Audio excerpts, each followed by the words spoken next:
오늘 하나님 말씀 보겠습니다. 자, 요한복음 21장, 자, 18절 말씀을 봅니다.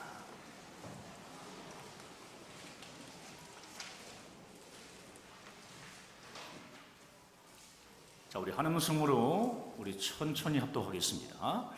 내가 진실로 내게 이르노니 내가 젊어서는 스스로 띠띠고 원하는 곳으로 다녔거니와 늙어서는 내 팔을 벌리리니 남이 내게 띠띠우고 원하지 아니하는 곳으로 데려가리라. 아멘. 할렐루야. 자, 우리 서로 앞뒤적으로 교제합니다. 잘 되고 있습니다. 행복합니다. 기도하면 더 잘 됩니다. 사랑하는 성도 여러분, 하나님께서 구원받은 하나님의 자녀들에게 원하시는 것이 무엇인 것 같습니까, 여러분? 다른 거 없습니다. 바로 순종입니다. 순종. 성경이 증거하는 하나님의 말씀대로 하나님의 자녀가 된 우리가 온전히 순종하며 살아가기를 하나님은 원하십니다. 그런데 안타까운 사실은 예수 그리스도의 십자가 대속을 믿음으로 하나님의 자녀가 되었음에도 불구하고 구원의 확신, 천국을 소유하고 영생을 소유한 하나님의 자녀가 되었음에도 불구하고 하나님 말씀에 온전히 순종하지 않고 세상과 타협을 하며 살아간다는 것입니다. 사람들은 이 타협을 융통성 있고 지혜롭다 라고 착각하는데 아닙니다. 불의한 것입니다. 하나님의 말씀에 온전히 순종하지 않고 세상과 적당히 타협하고 살아가는 것은 지혜로운 삶이 아니라 불의한 삶입니다. 세상과 적당하게 타협하며 살아가는 것 때문에 이 불의한 삶 때문에 결국 복음의 문이 닫히고 있는 것입니다. 자, 로마서 1장 1절 말씀을 함께 천천히 읽겠습니다. 예수 그리스도의 종 바울은 사도로 부르심을 받아 하나님의 복음을 위하여 택정함을 입었으니 뭐라고 말씀합니까? 예수 그리스도의 종 바울은 사도로 부르심을 받아 하나님의 복음을 위하여 예수 그리스도의 십자가 복음을 위하여 무엇함을 입었다고요? 택정함을 입었다라고 말씀합니다. 택정함을 입었다는 말은 무슨 말이냐 하면은 따로 세워놓았다는 것입니다. 하나님의 복음을 위하여 따로 구별하여 세운 사역자가 있다는 것입니다. 그렇다면 하나님께서 우리들을 늘상교회로 부르셔서 따로 세워놓으신 이유가 무엇일까요? 바울처럼 예수 그리스도의 십자가를 통한 구원의 복음을 전하시게 하기 위함입니다. 구원의 복음을 전하게 하기 위해 저와 여러분을 만나게 해주신 줄 믿습니다. 더 구체적으로 표현하면요, 우리 교회에 주신 동아시아 선교 사명 때문에 그렇습니다. 이런 귀한 선교 사명 때문에 우리가 기름이 철철 흐르는 이 기름동에서 우리가 함께 만나게 되었습니다. 그래서 저와 여러분들은 보통 사역자가 아니라 하나님의 특별한 부르심을 받은 사역자가 된 줄 믿습니다. 그래서요, 세상과 타협하지 말고 하나님 말씀에 온전히 순종하며 살아가야 하는 것입니다. 예수님도 마태복음 28장 20절에서요, 내가 너에게 분부한 모든 것을 가르쳐 지키게 하라, 이렇게 말씀하십니다. 하나님의 말씀대로 온전히 순종하며 살아가는 제자를 양육하라는 말씀입니다. 사랑하는 성도 여러분, 영과 혼과 육은요, 설명을 위해서 잠시 기능적으로 나눌 수는 있습니다. 하지만 실제 삶 속에서 영과 혼과 육을 따로 나눌 수 없습니다. 죽기 전에는 하나입니다. 따라서 우리의 신앙이 육체의 행동으로 실제적으로 나타나는 것, 이것이요, 말씀대로 순종하는 삶입니다. 그런데 제가 저번에 한번 이 말씀을 했던 기억이 나요. 요즘 성도들은 몸으로 하는 이 순종이 너무나 약합니다. 하나님의 자녀로서 성경이 요구하는 순종의 삶을 몸으로 잘 살아내지 못합니다.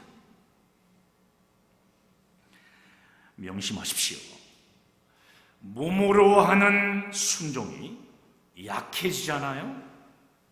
그러면 어떤 일이 생기냐면 영성이 점점 사라집니다. 하나님에 대한 생각 자체가 점점 약해집니다. 그래서 야고보에서는요, 행함이 없는 믿음을 죽은 믿음이라고 말하고 있어요. 하나님과 영적인 호흡을 하는 기도도요, 몸이 실제로 순종해야 하는 거 아닙니까? 기도하는 것. 찬양도 마찬가지죠. 입을 열어 불러야 하고, 예배 역시 몸이 교회로 와야 하는 것입니다. 요즘은 코로나 때문에 어쩔 수 없이 교회로 나오지 못하는 성도들도 많습니다. 하지만 집에서요, 온라인으로 예배를 드릴 때에도 교회에 나와 예배를 드릴 때처럼 거룩한 심령으로 살아있는 예배를 드려야 합니다. 아무렇게나 그냥 편하게 앉아가지고 TV 드라마를 보는 것처럼 예배를 드려서는 결코 안 됩니다. 의복도요, 옷도 제대로 갖춰 입고 휴대폰도 끄고 말씀에 순종하는 바른 자세와 행동으로 하나님이 정말 찾으시는 영과 진리의 예배를 우리는 드려야 합니다. 할렐루야. 그렇습니다. 요즘 성도들은 참 그 부분이 좀 약한 것 같아요. 옛날 성도들은 그래요.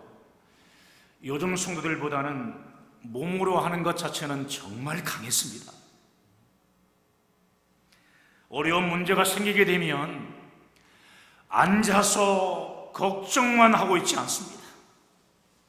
어떤 액션을 취하느냐? 교회에 와서 철야하면서 간절히 하나님께 매달립니다. 교회 의자에서 쪽잠을 자며, 제가 옛날에 기억납니다. 교회 의자에서 쪽잠을 자다가 몸을 뒤척이다 떨어져 버립니다. 쿵! 그런 기억도 있습니까? 40일 작정 철야 기도를 하는 성도들도 옛날에는 아주 많았습니다. 목사님, 40일 작정 기도 하려고 합니다. 이런 기도 제목이 있습니다. 목사님도 시간 나시면, 기억나시면 기도해 주셨으면 좋겠습니다.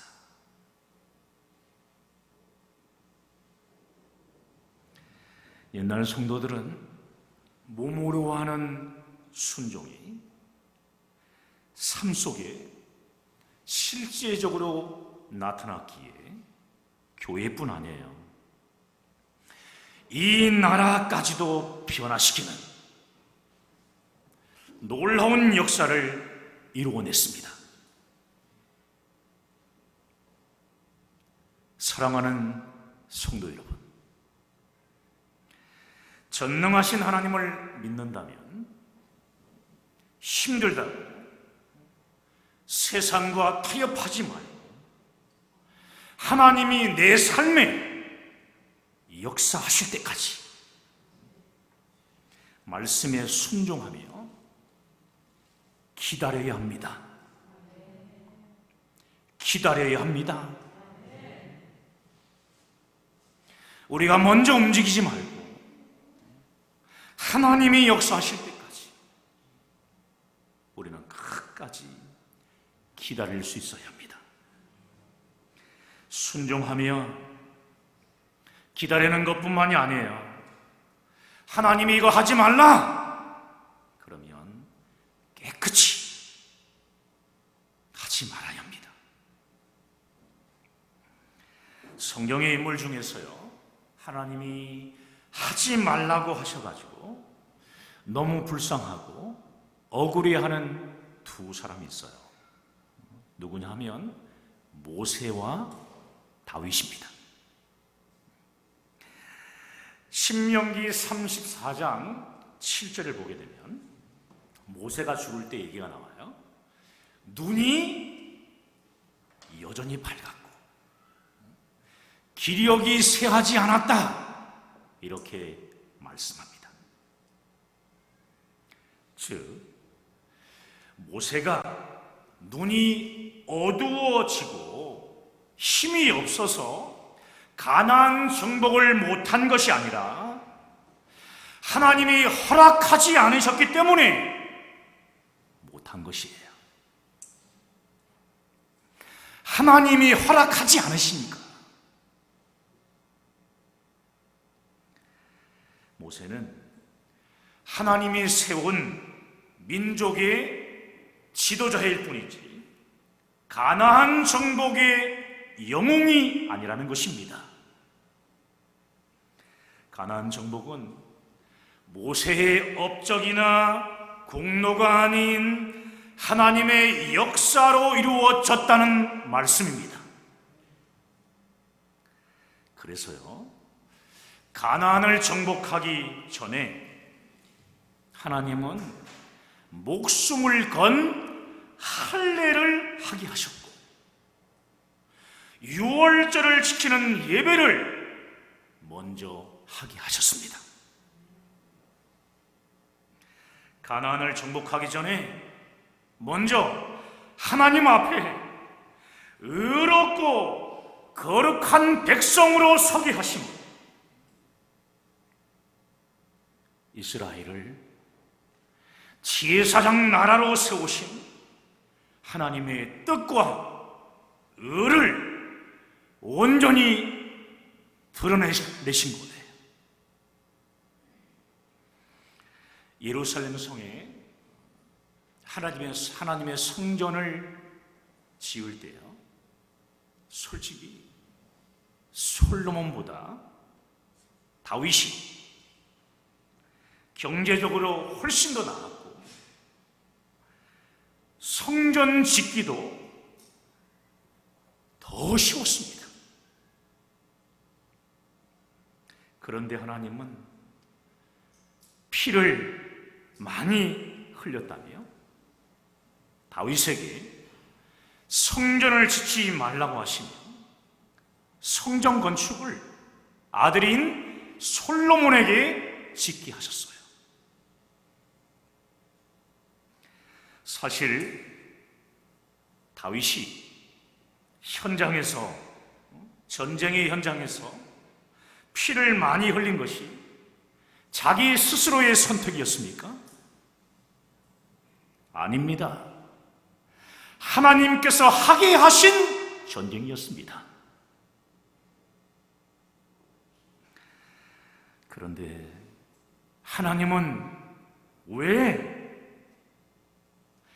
다윗이 성전을 짓지 못하도록 하신 것일까요? 만약 다윗이 그때 그 당시에 성전을 지었다면 사람들은 다윗의 업적이나 또 공로에 눈이 멀어 피의 속죄를 통한 하나님을 만나는 성전의 의미를 망각했을 것입니다.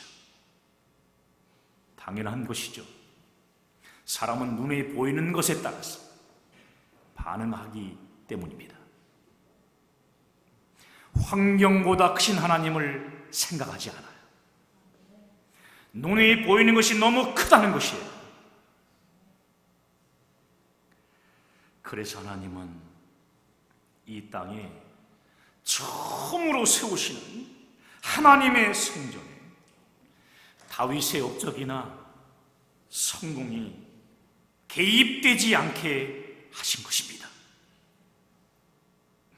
오직 하나님의 의와 영광만이 성전을 통해 드러나게 하시고 하나님은 다윗이 성전을 짓지 못하게 하셨습니다. 하나님이 너무 야박하신 건가요? 아닙니다. 하나님은 모세와 다윗을 세상의 갈채와 영광으로부터 오히려 보호하신 겁니다. 하나님은 모세와 다윗을 사랑하셨기 때문에 그래요. 천국에서 영원히 빛나게 하시고 하나님은 모세와 다윗을 감추신 거예요. 하나님께 철저히 버림받은 것 같아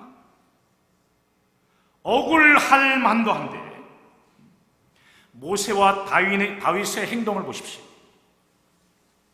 하지 말라는 하나님 말씀에 아무 이유를 달지 않아요. 오히려 순종했습니다. 사랑하는 성도 여러분, 과연 우리는 하나님이 다 내려놓으라 이렇게 말씀하실 때 모세와 다윗처럼 온전히 순종할 수 있을까요? 어떻게 하시겠어요? 우리 옆 사람에게 어떻게 하실래요? 응? 한번 물어보세요. 웃지만 말고.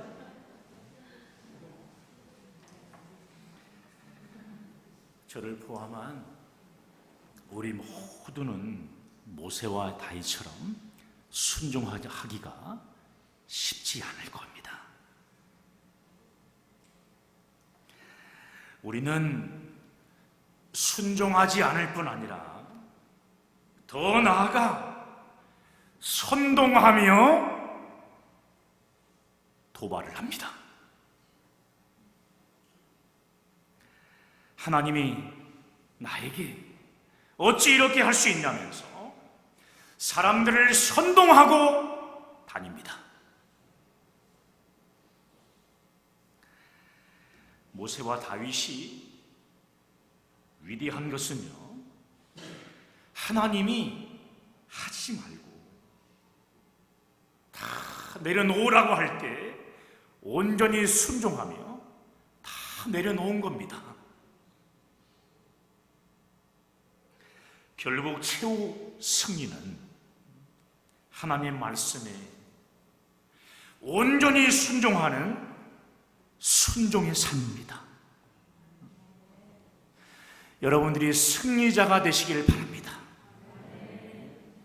순종의 삶을 살아감으로 승리하는 것. 솔로몬이 성전을 세운 모리아산, 이 모리아산은 아브라함이 하나님께 철저히 순종했던 장소입니다. 너희 독자인 이삭을 내려놓으라고 할 때 온전히 순종함을 통해서 내려놓은 장소가 모리아입니다. 온전한 순종으로 독자보다 귀한 예배를 하나님께 드린 그곳에 하나님은 성전을 세우신 겁니다. 사랑하는 성도 여러분, 예수님의 제자들 중에 선동, 도발하면 떠오르는 사람이 있죠. 누굴까요?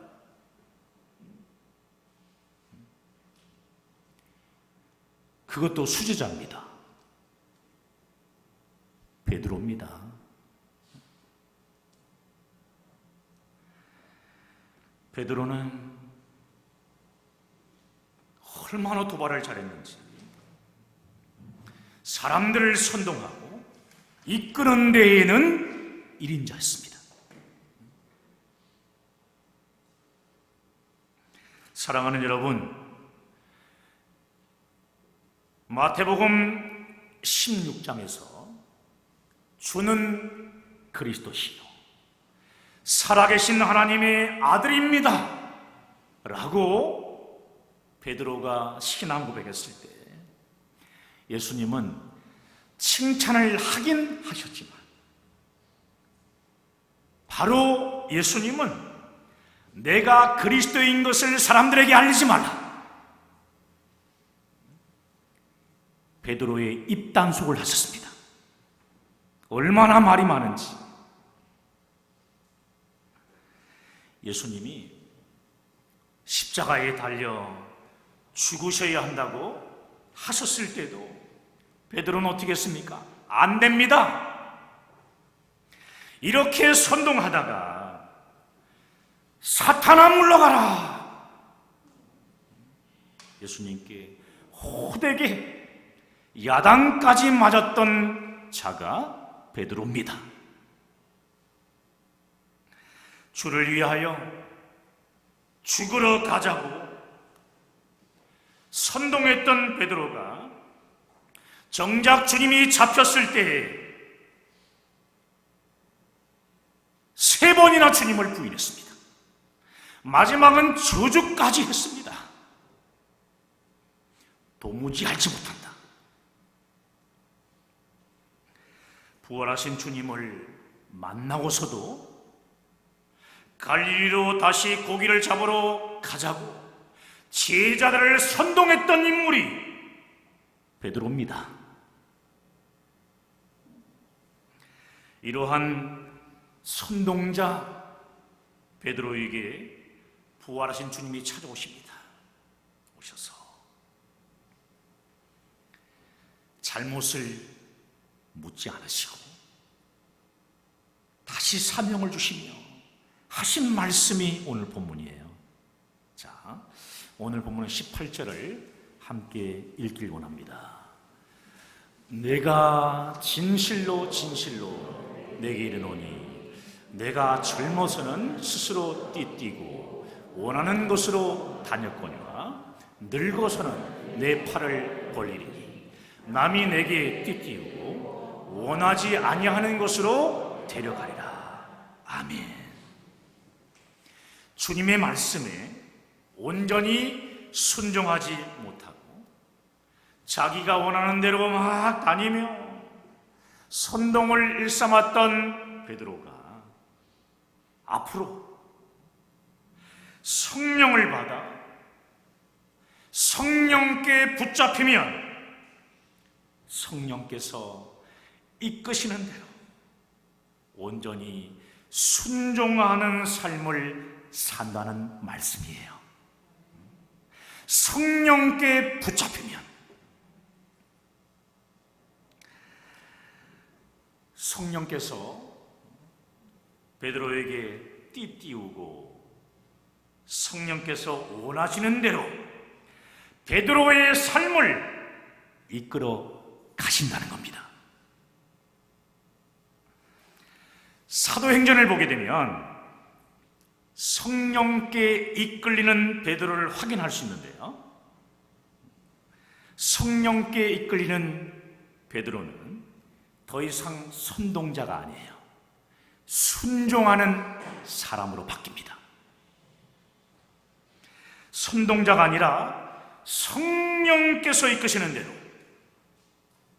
순종의 삶을 사는 베드로를 통해 결국에는 어떤 일이 벌어지는지 여러분 아십니까?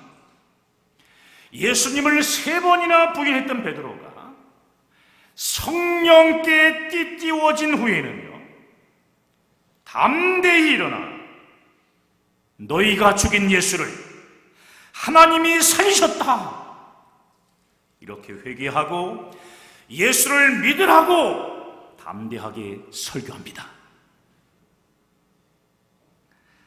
이 베드로의 설교에 3,000명 또 5,000명이 구원받는 초대교회의 놀라운 역사가 나타났다고 성경은 말씀합니다. 이렇게 성령께 이끌림 당하며 순종의 삶을 실제로 살았던 베드로에게 한 가지 중요한 변화가 발견됩니다. 그것은요, 베드로가 기도하는 사람이 되었다는 겁니다. 보십시오. 선동자였을 때는요, 도무지 기도하지 않았습니다. 예수님이 십자가에 달리시기 전에 겟세마네 동산에서 기도하실 때 기도 안 하고 잤던 사람이 베드로입니다. 오늘도 조는 사람이 있는지 모르겠습니다. 그랬던 베드로가 성령께 이끌리는 순종의 삶을 실제로 살기 시작하니까 기도하는 사람이 되었다는 겁니다. 사실 최초의 이방인 선교도요, 사도행전 10장이 나온 대로 베드로가 했습니다. 로마의 군인이었던 고넬료의 집안에 예수 그리스도의 십자가의 복음을 전한 것입니다. 기도하는 중에 성령께 이끌림을 받아 순종함으로 이룬 놀라운 구원의 역사입니다. 고넬료 온 가족들을 구원시킨 겁니다. 이방인이라는 사실, 마음은 내키지 않았지만 가서 복음을 전하라, 가서 먹으라, 이 말씀에 결국 베드로가 순종함으로 이방인들이 구원받는 역사를 이룬 것입니다. 사랑하는 성도 여러분, 하나님은 우리가요, 하나님의 말씀에 온전히 순종하며 살아가기를 간절히 원하십니다. 할렐루야. 그렇습니다. 성령의 이끄심을 받지 않고 내가 원하는 대로 살아가면 결국 우리는 순종하는 삶을 살지 못하고 선동하는 삶을 살 수밖에 없습니다. 선동하는 그 무리 안에 있을 수밖에 없습니다. 사랑하는 늘사랑교회 성도 여러분, 선동하는 삶을 버리고 성령 안에서 순종하는 삶을 사시길 바랍니다. 순종하는 삶을 사십시오. 할렐루야. 오늘 본문의 베드로처럼 성령의 이끌림을 받는 자들이 되어 많은 영혼들에게 복음을 전하라는 주님의 말씀에 온전히 순종하는 삶을 살게 되시기를 간절히 축원합니다. 할렐루야. 이 시간 말씀 붙잡고 우리 함께 기도하십시다.